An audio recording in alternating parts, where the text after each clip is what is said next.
Right, so here we're going to go through an example of nth term.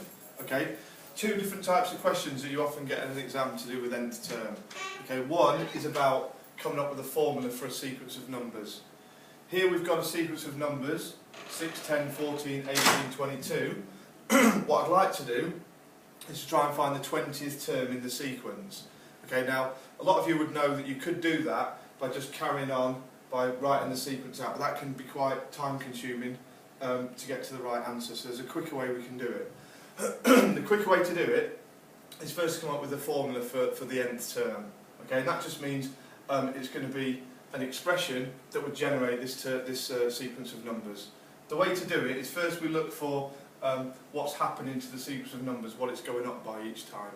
Okay, so to get from 6 to 10, from 10 to 14, we're adding 4 each time. Whatever you're adding by each time, you need to write that in front of n. Okay, 4n. Now 4n, that represents the 4 times table. Okay, it represents the sequence of numbers 4, 8, 12, 16, 20. Okay, so what I'm going to do, once I know it's going up in 4s, I'm going to write our 4 times table above each of the numbers in the sequence.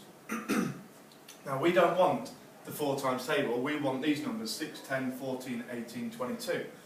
So what I've got to do is work out how I get from the 4 times table to each of these numbers. Okay, and in each case you're adding 2.